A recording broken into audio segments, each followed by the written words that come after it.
Hello, welcome to the town hall this evening, Return to Learn Level Orange. We're glad you could all join us this evening. My name is Mickey Grebitz. I'm the communications coordinator for the district, and tonight I will be the moderator for this virtual town hall. We just want to remind everybody to keep your mics muted and your cameras off during the presentation so everyone is able to hear and focus on the panelists and their presentations this evening. Tonight's discussion will focus on updated information about the CDPHE state dial. We will hear about local public health guidance changes and data, and what are all the implications for schools. This town hall is scheduled for 1 hour, so we know you have many questions, and we will do our best to get those all answered this evening. If we are not able to get to your question, we'll be sure to take down all the questions and provide answers, as well as the recording to staff after this meeting.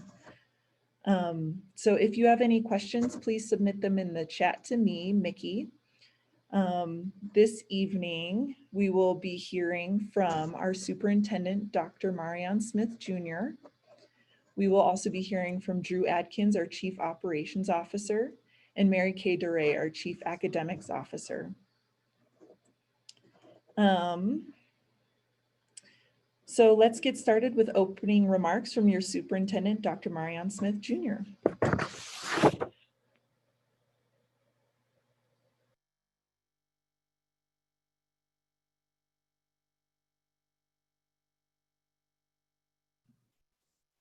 All right, thank you for that, Mickey. Good afternoon or good evening, everyone. As always, when we begin and we gather as a large group, I always like to recognize the native land that we're on. And we also know that November is National Native American Heritage Month. And so with that, we want to recognize the Southern Ute Tribe and its people.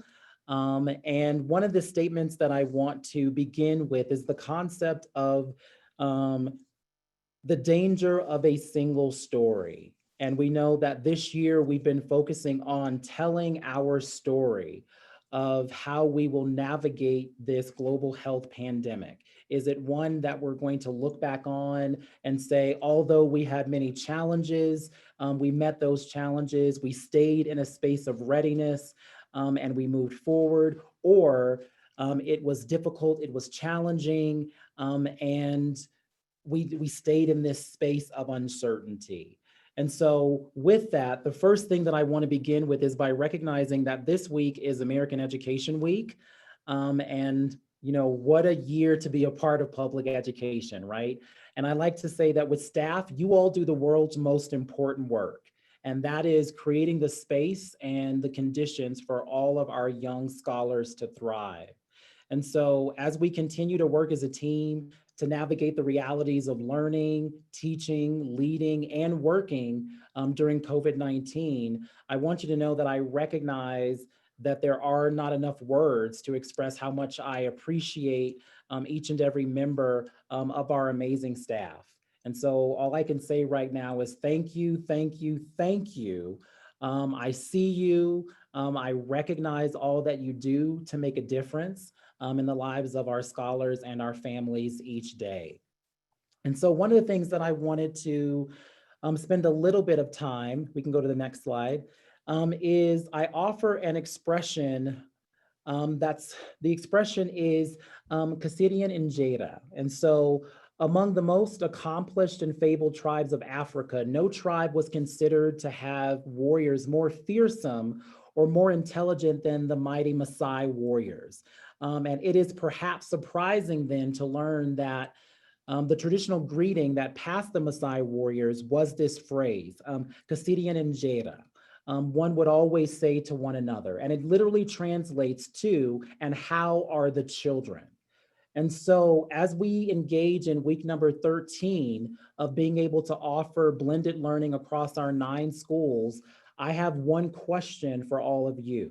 How are the children? I'll add to this question, and how are the adults? And so these questions and the data surrounding these questions remain at the center of our discussions and our decisions as we move forward as a district. And so before I turn it over, so that we can hear from our Chief Operating Officer, I want to share with you what I've referred to, or what I've been referring to, as the top four, as I reflect and continue to work alongside each of you during these unprecedented times. And so number one is gratitude. And so I am happy to be able to serve and to support and work alongside all of you as you've continued to implement the many different mitigation strategies that we've outlined since the beginning of the school year, and that you have done your due diligence above and beyond to lean into this space to ensure that we're providing continued learning and teaching in a safe environment, considering everything else that's going on around us. One of the things that I am mindful of is that this Saturday evening at about 8 p.m., I was on a conference call and I received a text message from Lisa in transportation alerting me that two of our buses with our football scholars and athletes were like staging in Idaho Springs due to the road closure in Georgetown. If you remember, like the past weekend, we had the large snowstorm. And so they were in a safe location, watching a movie on the bus monitors as transportation talked with the police to see when roads would be clear to get everyone back home safely. At about 9:30 p.m. that same night, got a text message that all were back in the county safe and sound. And I share that with you because safety is 24/7 for us. And I know that that's top of mind for everything that you've been focusing on. So I want to once again just thank you for everything that you have been doing and have a sense of gratitude for being able to step into a very uncertain space and still being able to lean into the work that we've been charged to do this year. The second thing I wanted to just share with you is the concept of partnership. And so as partners, we know that we've worked together during this incredibly trying time to keep each other and our scholars safe. And so thank you for doing your part. Your efforts in the schoolhouse with those many mitigation strategies that we have implemented have allowed us to continue implementing our our learning models across all of our school buildings. And so I want to give an additional shout out there. The third thing I wanted to mention is a collective concern. And so despite all of our diligent efforts and the mitigation strategies that we've implemented over the last 13 weeks, we know that our state and our county continues to experience a significant surge of COVID-19 cases, and our schools are feeling the impact. And so we are continuously monitoring very closely those COVID-19 cases, the COVID-19 data in our community, as well as the positive cases and the number of quarantines in our schools. The recent continued uptick in our COVID-19 cases really threatens our ability to maintain our current learning models. And so I remain deeply concerned about the safety, the health, and the welfare of our scholars and staff. And you received a letter on Monday sent to our staff, our families, and our community members voicing just that. And really talking about the different metrics that we're going to be addressing and looking at to make some different decisions or to inform the ways that we think about how we move forward. And the fourth thing that I wanted to share with all of you is just my continued request. This is a continuation since July when we released our Return to Learn plan. I said at the very beginning to our staff, to our families, to our communities, just 4 words: I need your help. And so as we embark upon the upcoming Thanksgiving holiday, the winter months, the flu season, and winter break, I continue to urge all of us to set and or recommit to a few non-negotiables. And so being able to implement with fidelity the 6 commitments to containment that's been communicated by our local public health, and being able to move forward in that capacity. And then a final few words as we move forward for the bulk of our conversation today is around our COVID-19 dial, updated public health guidance and data, and the implications for our schools.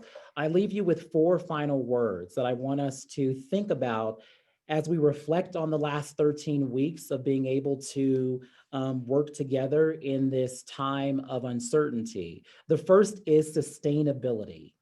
I had a conversation with our district leadership team members about what is sustainable for us as a staff when we think about isolations, we think about quarantines, we think about everything that we've been doing to ensure safety in our school buildings. But I've also mentioned in external conversations that we have a core business as a school district, and that core business is learning and teaching. And so how are we remaining true to our core business of learning and teaching in the midst of isolations, quarantines, and being able to do that with fidelity, but also, is this sustainable? So that's one thing that we're grappling with and having conversations around and looking at objective data. The second thing that I'll leave you with is it's not about agreement, but clarity. This is something that I'll be sharing with our community members tomorrow during their town hall, is really around understanding that we may not agree on the how of our work. And we've talked about this previously, but we must understand the why and how we got there. And so today you'll be hearing a lot of the objective data that we're reviewing as a district leadership team to inform what makes sense for us as we continue to move forward, as we are addressing continued upticks in COVID-19 cases across the state and across the county, really focusing on our core business of learning and teaching and what makes sense for us from a sustainability perspective. The third thing I leave you with is, as a district, we're going to continue to use multiple sources of objective data to really inform our discussions and our decision making. You'll hear a little bit about those additional metrics that we're using as a district, in addition to the state metrics and our local public health. The fourth is, I just simply say, keep your eyes and actions focused on the goal and not the distractions. There's so many things that are happening outside of our sphere of influence, outside of our sphere of control, and certain things that may be distracting us from our core work. And remember, that is to make sure that we have safe learning environments, not only for our scholars, but for our staff. And that remains at the center of our discussions and decision-making as we continue to get new information that's informing how we should proceed, when we should proceed, and what that's going to look like moving forward. And one of the things that I look forward to is our conversation today, the questions that you may have. And with that, I'll turn it back over to Mickey as we transition to the bulk of our conversation today. Wonderful. Thank you so much, Dr. Smith. And just as a reminder for everybody, if you have a question, please place them in the chat to myself, and then we will pose those to our panelists at the end of the presentation. And up next, I would like to introduce Drew Adkins, our Chief Operations Officer. Thanks, Mickey. Thanks, Dr. Smith. I appreciate those opening words and guidance through these absolutely uncharted waters of COVID-19. First of all, just want to give a big shout out to all the Tigers, certainly Yetis. Wouldn't be me if I didn't call out some of the mascots: Bulldogs, Hawks, Panthers, Coyotes, and Dragons and Bears out there. And all you instructional leaders, I've just been absolutely so impressed with what you've been able to make happen within your cohorts instructionally during this extremely tumultuous, challenging time, and support staff that are on this call. And if they're not, got to give a huge shout out and kudos to everybody behind the scenes that's making this happen possible. I'd love to call you all out by name. I think you know who you are. Thank you so much for allowing us to support our learners and allowing instruction to happen in person in classrooms and even virtually. So thank you so much. It's commendable. I'd like to kick off also by just saying it's now week 13-ish, and who would have thought that we'd be in this place? And again, kudos to all of you. And we've seen across the country 75% or more of our school districts that are not able to do what we've done. It's a huge achievement. And I know it's been a heavy lift. Thank you so much. What has made this happen? I think the goal of our conversation today is We were moved last week to the level orange, level 3. And what does that mean for us as a county and certainly as a school district? And I want to reflect on and certainly be cognizant of the fact that we sent a communication yesterday. Thank you, Mickey, for that communication to all of our stakeholders, staff, and community about really what are some of the things we're looking at? What are some of the metrics in our pivot discussions about when to move, what we're considering and what we're looking at as we reach unprecedented highs in COVID positivity and transmission, not only in our county, but our state and our nation.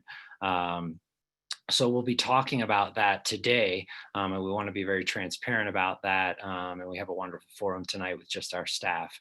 So it's very important to us to share some of those data points and some of our efforts and considerations. But the first thing I want to talk about really is, again, back to the kudos of what have been some of the mitigation strategies and why have we been able to stay open really for 13 weeks. And again, I'll commend a lot of our leaders, our building leaders, district leaders, and our support staff leaders about that return to learn plan. And what did we highlight and what have we done? We've been able to put in place all sorts of strategies, some signs and messaging to the various cohorts of schools within schools that all of you are working within or see or support.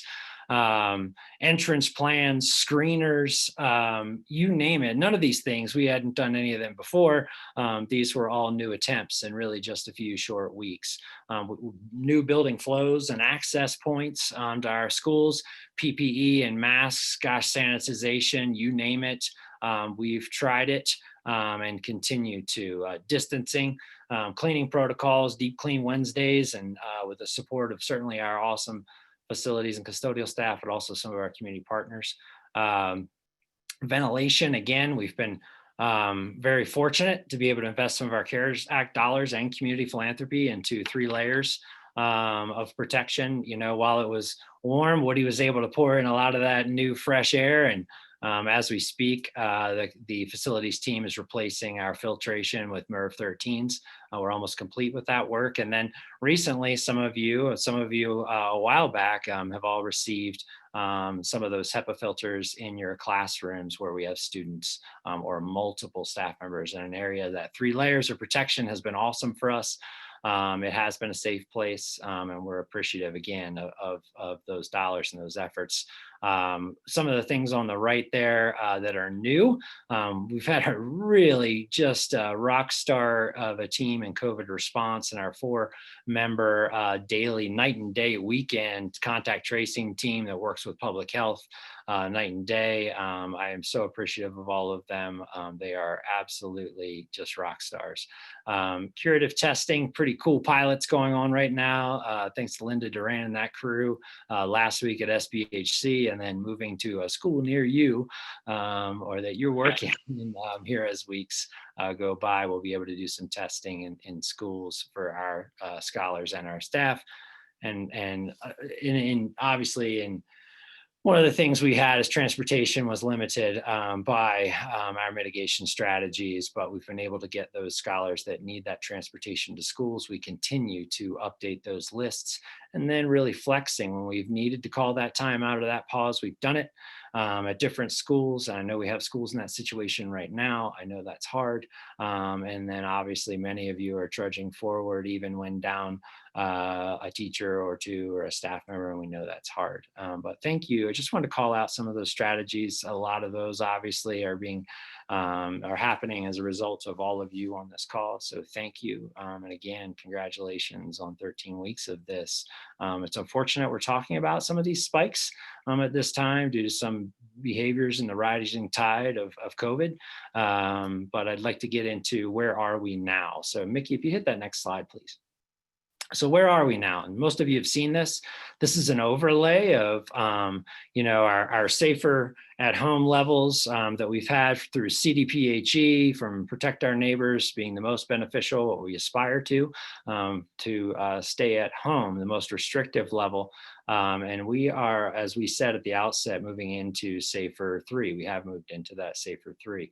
I think many of us are aware that today there was a new press conference by the governor, and there will be a release of a new dial that goes into effect on Friday. So I don't want to dismiss the fact that we're on the tail end of this dial and working towards a new one. So I just watched that press conference. If you haven't already, it's just a couple hours old.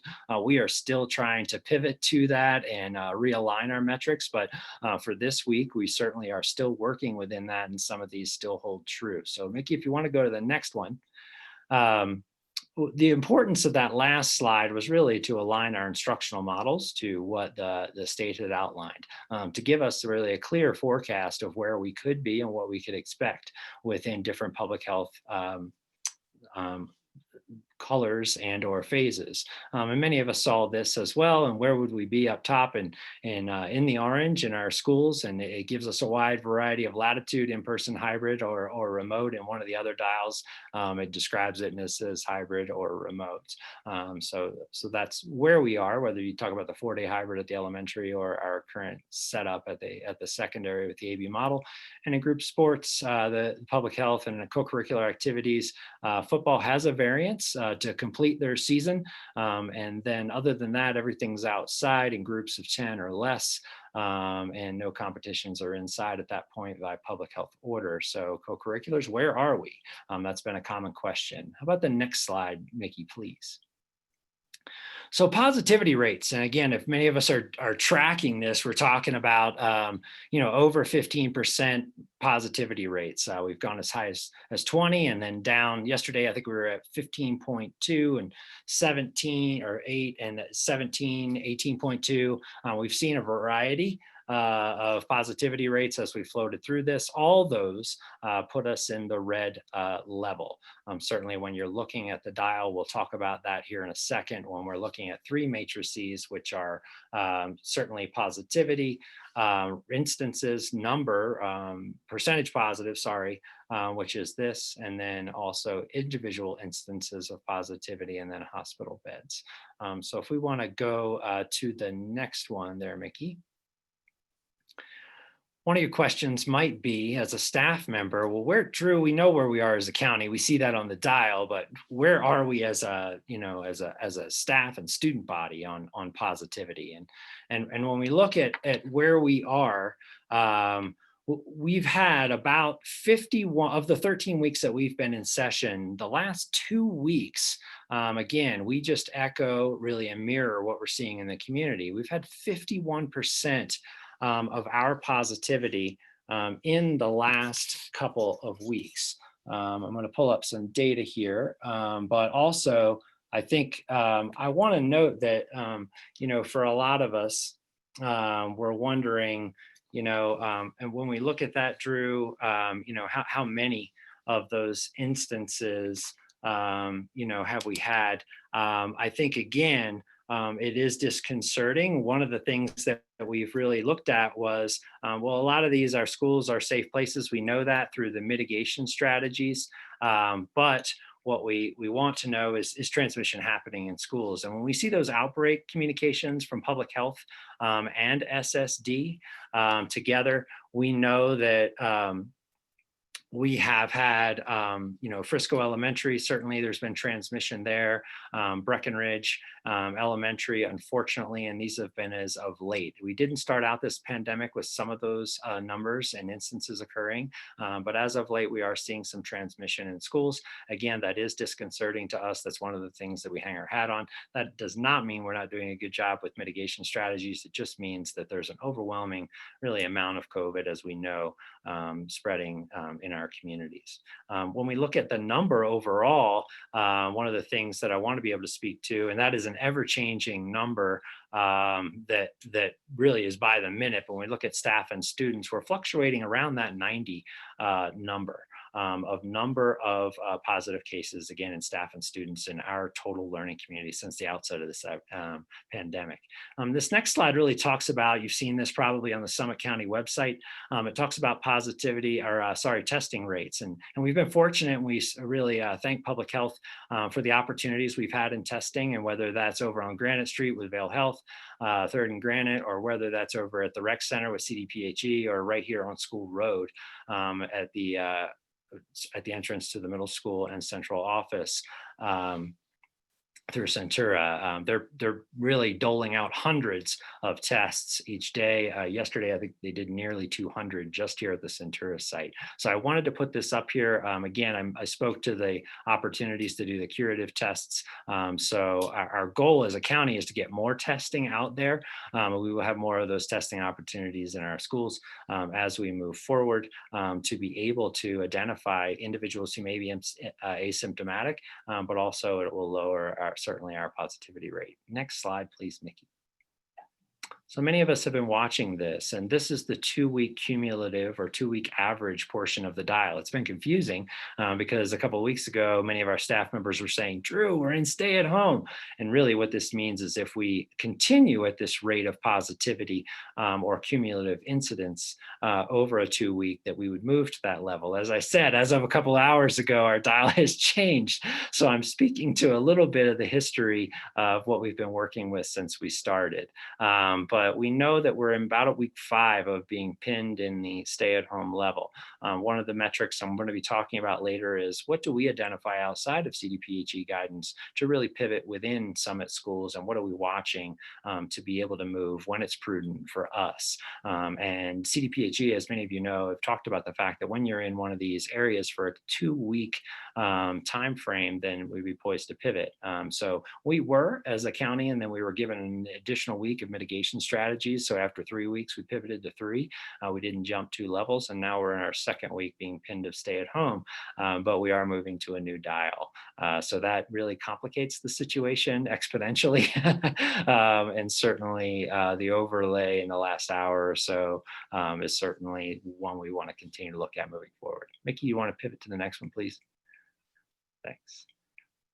So what I'm showing now is a document that many of us are familiar with, unfortunately familiar with, and we've been talking about the SAFER 3 return to learn algorithms. And this has been a very complicated matrix. One of the things that has increased those quarantines that I was talking about earlier, based on positivity and symptoms in that dial about midway through, is during return 2, we only needed a test result to return the cohort to learning. Now in SAFER 3, the R3 up in the right-hand corner, we also need an alternative diagnosis and for the individual to return, which means that the doctor is certain that this is not COVID. You can imagine this is a challenging thing for our providers and something that's also been confusing, but it's also caused a lot of quarantines. So next slide, please, Mickey. One of the things we want to talk about now is, so what happens? We started out with all these algorithms, maps that are in all of your front offices. But as you can see, it's very clear in the red box there, when we pivot to online learning or when we move into a quarantine. And then, but then when you move into the yellow, certainly when we're talking about majors and minors over a 4-day period, that's a quick turnaround to get testing and a doctor's note in return to learn 3. We've been experiencing that, which causes a lot of back and forth that is not good for our learners. So I know many of you have experienced frustration with that. Certainly, our hearts go out to you and your families and everything else. And we know it's impacting personal lives as well as professional.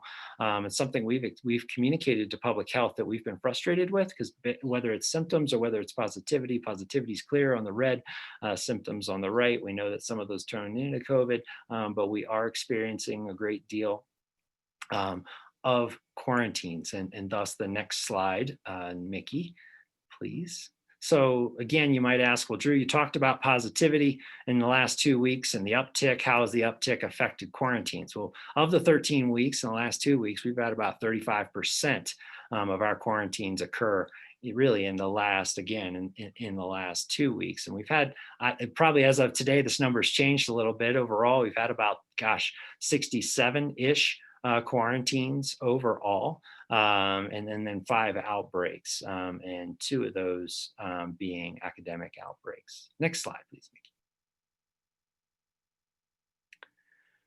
So really my final words here are, how, and this really is just a piggyback on Mickey's communication from yesterday of explaining to our stakeholders, our parents and all our staff about really what are we looking at? What are the metrics that we look at as a district when we pivot, and whether that's for other reasons outside, whether that's quarantines or in a situation like this, we're having, public health and COVID spiking. The CDPHE guidance is really pretty clear. And that's, when 5 or more outbreaks occur within a school, that school pivots to online learning. Again, 5% of staff, or the 3-time commitments, of which we've used all of these in Summit schools during the pandemic, whether that's cleaning or time needed for our awesome contact tracing team, response team to gather more data, to see if we have a larger issue, or whether it's because of large numbers of absences of staff. So those have all been utilized. The other 4 really that we've talked about internally as a district are watching that dial and looking when we have, a 2-week really average positivity, or something that would really show that as a community that we can look at spread coming into our schools, and health and safety issues. And again, as I said, we're coming up on that 2nd week of stay at home on the previous dial. Viral spread within schools, transmission, we didn't have that initially, but then more recently, we're seeing some of that at our elementaries in Frisco and Breck. School pivots, when we have an overwhelming number of schools that are moving that way, it affects the entire district with childcare, et cetera. We're very cognizant of that, whether they're staff members or community. And our community has expressed the desire to try to be on the same page. And then obviously the number of quarantines that we have, in place. So certainly I wanted to share some of that and really be very transparent. It's our desire, as Dr. Smith said, thank all of you for the work that you've done to make this possible, and just let you know that we're watching all of these, and during this high rising tide, we are poised in a state of readiness to be able to make some really important calls really in coming days. So thank you, and Mickey, back to you. Wonderful. Thank you so much, Drew, for all that insightful information. Next, I would like to introduce Mary Kay Duray, our Chief Academic Officer.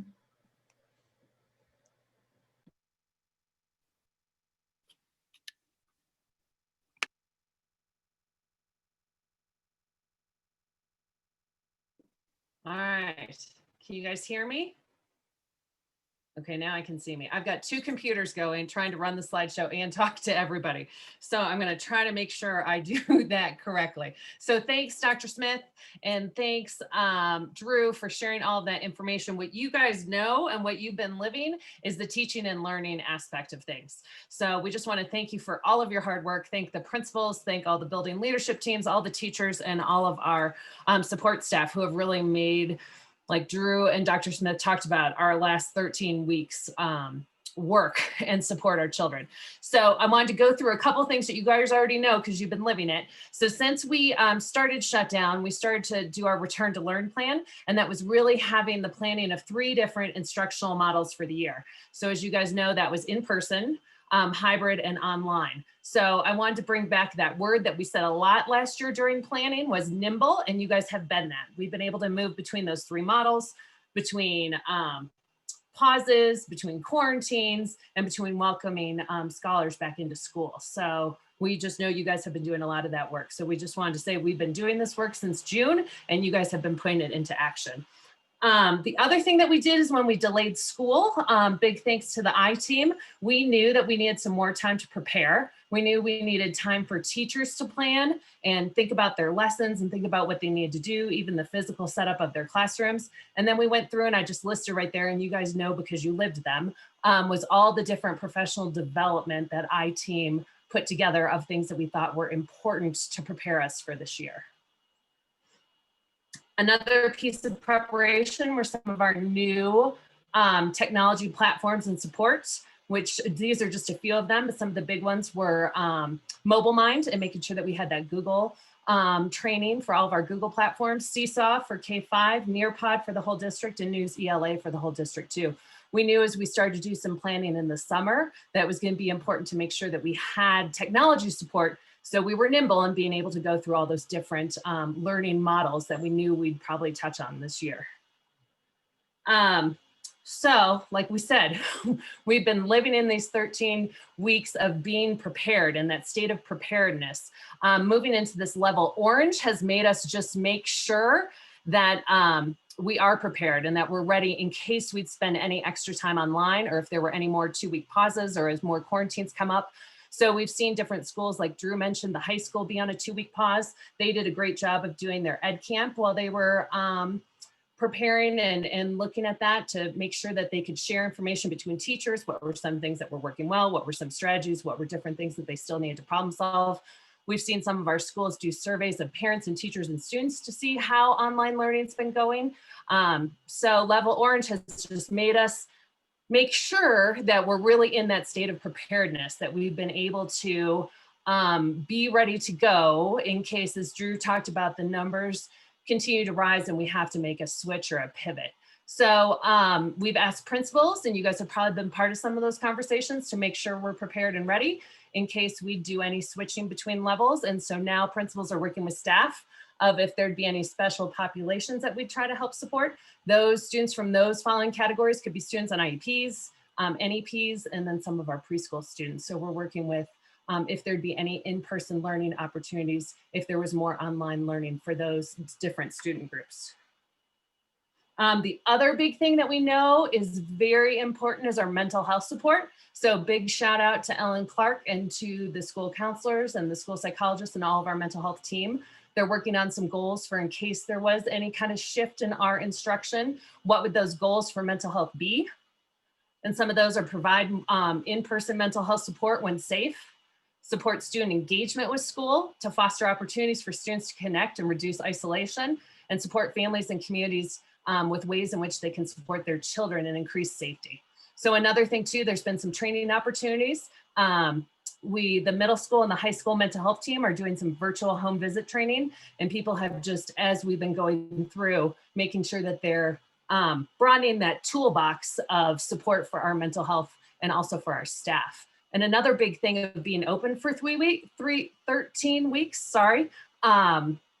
we know it's the relationships and the connections that you guys have made with kids that are going to help us make these pivots and being nimble in between different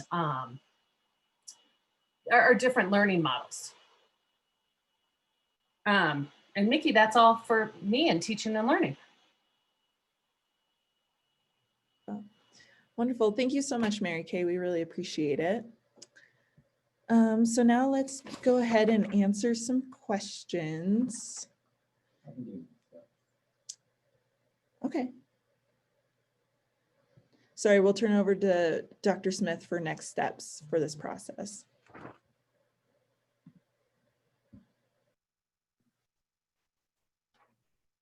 And so thank you for that, Mickey. And so thank you, Mary Kay. Thank you, Drew.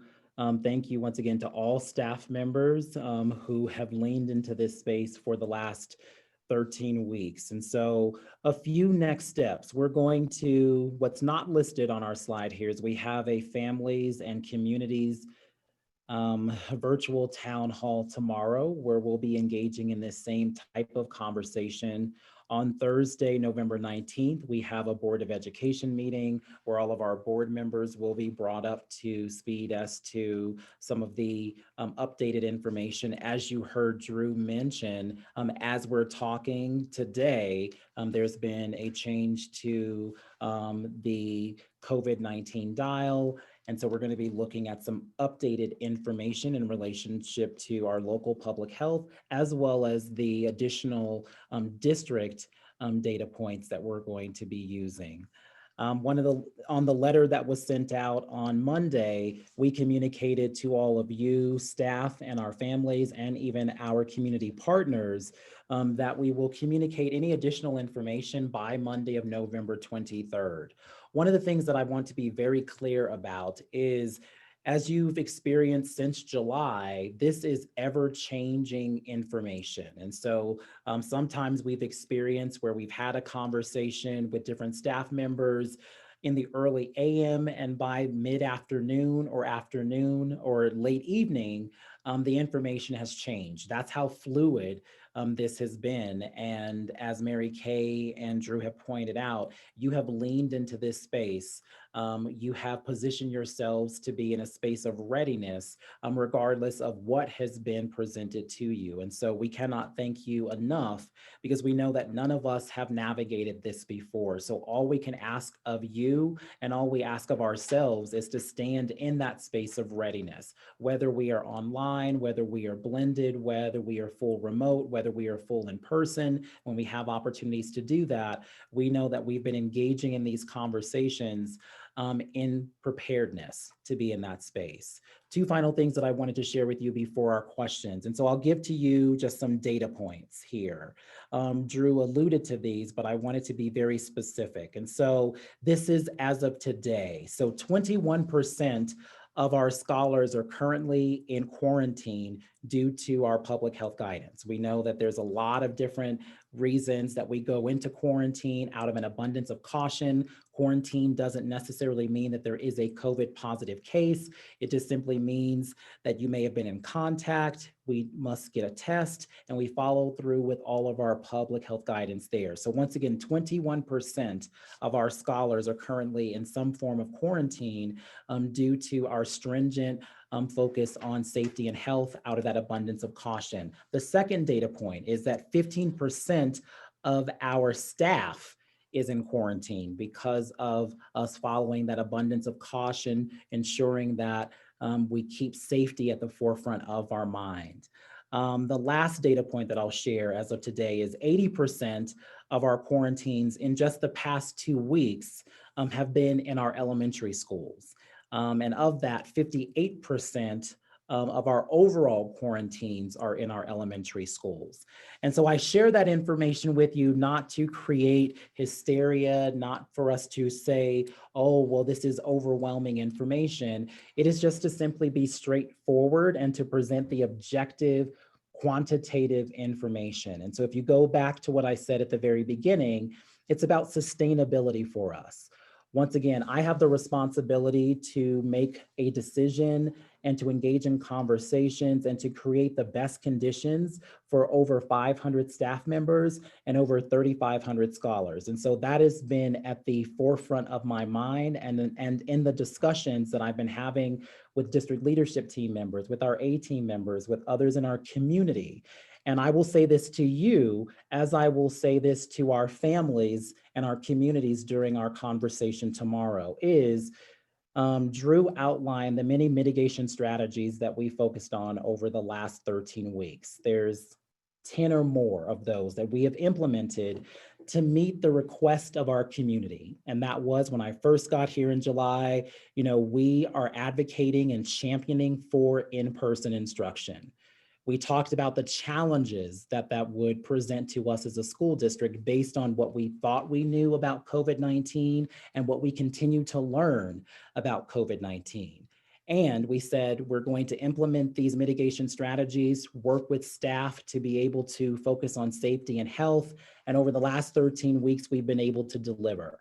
It's because we have stringent mitigation strategies in place. We also are aware that those same mitigation strategies are not at play once we leave the schoolhouse.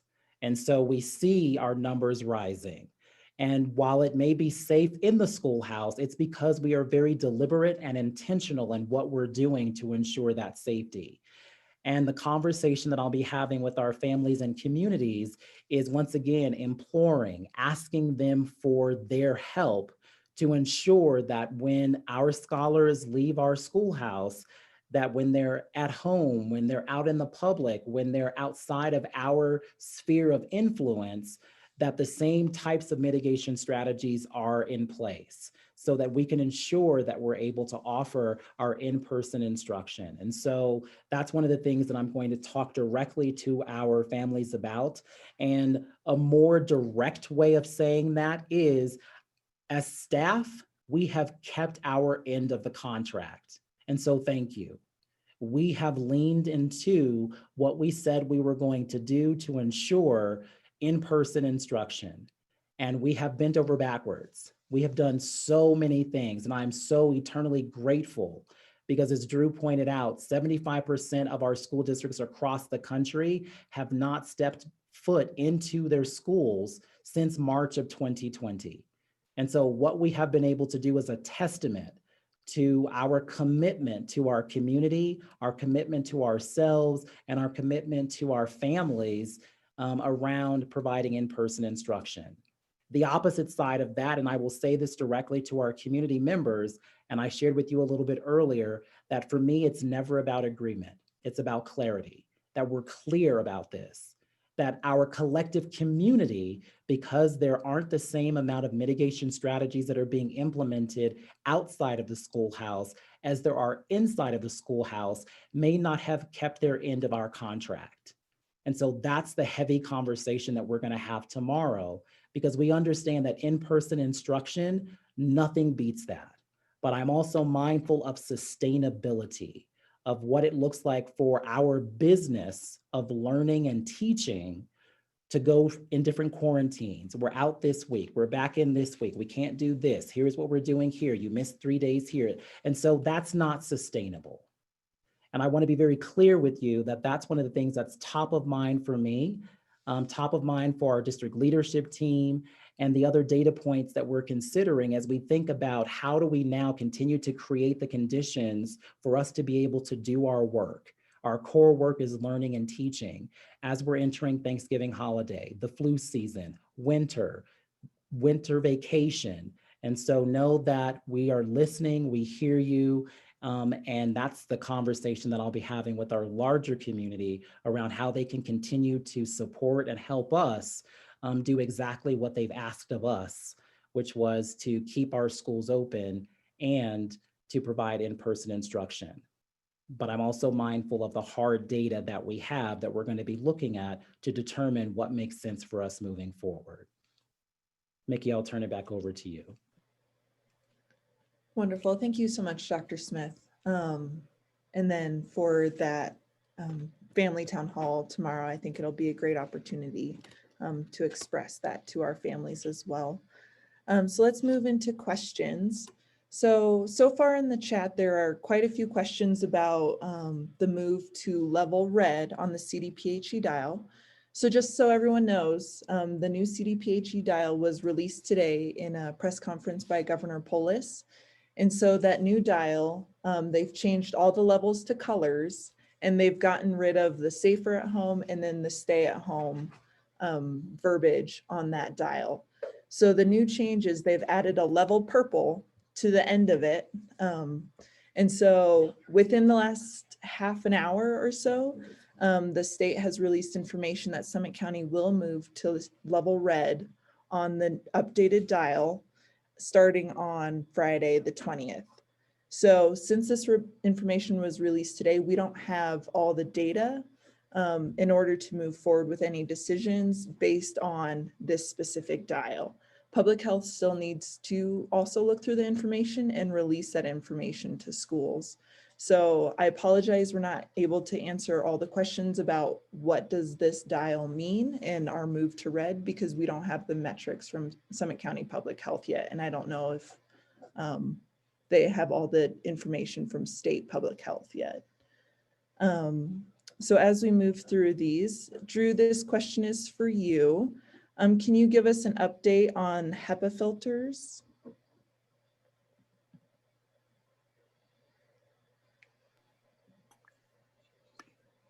Yes, thanks. I'm trying to work the unmute on the on the static mute. Yeah, so as I said earlier in the presentation, that 3 layers of mitigation for air quality. So MERV 13s have been installed in most of the schools, big thanks to the hard work of the facilities department. As it gets colder, as you've heard me say, it gets harder to filter fresh air in, or your room gets colder. So we've decided to go further than the guidance, than the ASHRAE guidance, which is the guidance on HVAC. And we've decided to use some philanthropy and then also some of the CARES Act dollars to order. We've ordered hundreds of HEPA filters, MA25 and MA40. Most of you are like, what are you talking about, Drew? Anyway, the point there is that we've prioritized classrooms for teachers and students and areas where multiple people might be sharing a space to ensure a third layer. So those have been delivered.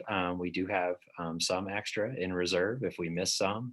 So speak with your principal. We're working directly through your principal, and big kudos to Amanda over here at central office and Brandon for a lot of that organization. So we want to make sure that everybody feels good about air quality. That's a big question. Thank you for asking it. And it's been something we've been able to add on to as we've been able to support through some of the, again, to the financial support of our community and also federal dollars. So thanks. Thanks, Drew. I think a lot of these questions will be for you. So if you want to just hold on for a second. Someone had a question about the two pie charts in the presentation. And are those district data or county data? Yeah, I can. Yeah, I can clarify that. That's district data based on tracking quarantines and positivity. Again, kudos to the COVID response team. They're really our in-house contact tracers. And then a lot of our building leadership and the people at the front desks. So yes, that is district data. And I think it was the 51% what we've seen in the last 2 weeks of the 13 of COVID positivity, and that's students and staff within the district, and then also the quarantines. And I think that was a 35% marker. Again, higher than what you would expect within the last 2 weeks. My point in showing that is that, as many of you would suspect, we're seeing that the transmission, whether an individual gets that in the community, of which by and large that is the case, or through their personal interactions versus internal transmission. But I did want to be transparent about the fact that when we communicate outbreaks, and there is an extensive process that our contact tracing team goes through in collaboration with CDPHE and a state outbreak team, actually, that we look at where it's happening within schools. And we've been fortunate. We've done a really good job, and kudos to everybody for that. But we have seen it, and it's really impossible not to see some of the spread in our schools. And like I cited, certainly Frisco Elementary on pause now, and Breckenridge experiencing those most recent outbreaks. So hopefully that answers that question. Great, thank you, Drew. There was a question about the 4 additional metrics and kind of the process to develop those. I think was specifically looking at the 50%, as by the time we get to 50%, most students and staff will probably be quarantined in some way. Right. And we have some situations where I don't want to call out those specific schools right now. I mean, we're watching those schools and in daily conversations with your principals. Most of them can attest. We're talking all day long about where a quarantine puts them. Certainly I can use, Silverthorne as an example. Louise and I talk daily and really talking about, through quarantines when you've got, 100 plus students really affected by quarantine and 15 plus staff, whether that's external and community-based quarantines, childcare situations, or a quarantine from a classroom situation. So when we get to a situation where we can't staff it anymore, and a lot of times that's way below that 50% threshold, we do pivot. The high school saw that in their 2-week pause. Certainly we had some spread and positivity through those unfortunate circumstances, but we absolutely touch base daily. And when principals tell us, gosh, I can't go, whether that's within a cohort, a grade level, or a school, the state allows us to do that. So thus I call it the pause and pivot. And really that's what we've been doing. And certainly, as Dr. Smith said, some of what we're seeing recently is that this is not sustainable, nor is it potentially a good model for the in and out. So we're very cognizant of that. I want everybody to know that on this call. And we are just working our tails off. I know many of you, all we want is the best for our kids, but it's getting harder and harder. And I think thus the need for the town hall and the conversation. Great, thank you, Drew. And just one more for you. Can you give us an update on the food program and being able to serve free food to all children 18 and under? Gosh, thank you for asking that question, whoever asked it, because man, there was nothing greater than being able to serve our families and our students last spring when we were in a shutdown. So yes, great news. I know Kara's probably on this as well. Kara has been overseeing that with Cynthia, and we absolutely have clearance and support and financial support through the federal government to move forward and feed our scholars through the end of the school year. So in any pause situation, and just so everybody on this call knows, many of you might not know, we have continued with that food service program throughout even our current hybrid situation. So for kids who aren't in school daily, whenever we have pauses at schools, again, high school, Frisco more recently, we've continued to support via food with food at all school locations if we move to a pause. In the near future, food would be part of the equation. So thanks, that's really important. We know that it's a lot more than just the learning occurring in our schools. It's really the total support of the whole child. Great, thanks, Drew. And yeah, those meals are free for all children 18 and under, both in school learning and online learning. So no matter where kids are learning, those meals are available for free. Great, thank you, Drew. Mary Kay, I think we have a couple questions for you. There was a question about mental health supports for staff. Are you able to answer that question? I think I've got myself unmuted, Mickey, Yes. but I can keep my video going. So, start your video. Okay, here we go. So I think too, not only knowing that mental health and this is affecting our students, we know it's also affecting our staff.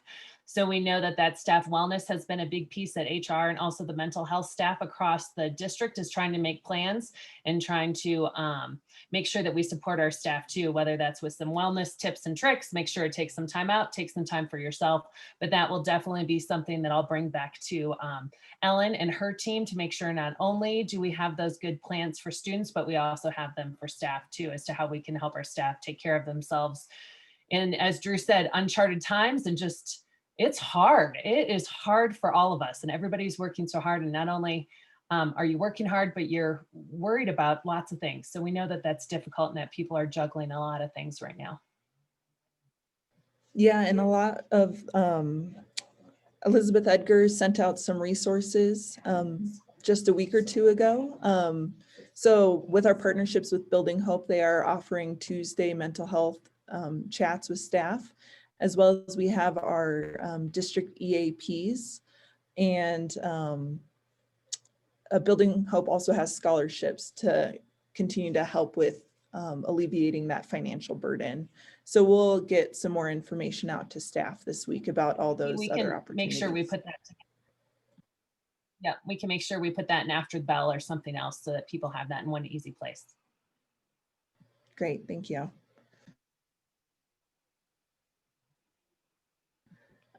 So this question was, and I don't know if you'll be able to answer this, if we were to make any changes to our current learning model, would staff have time to get classroom materials ready in case of a pivot?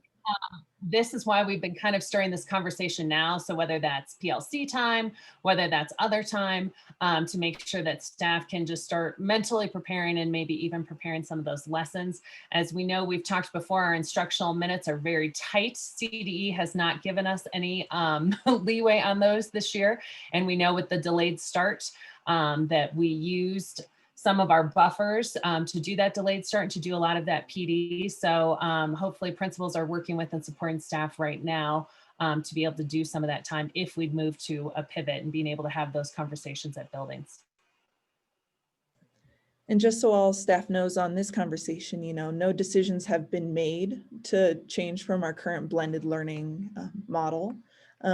Through these conversations and conversations throughout this week that we'll be having tomorrow with families, Thursday at the board. So conversations are ongoing, so we'll be sure to let everybody know of any information as soon as we have it.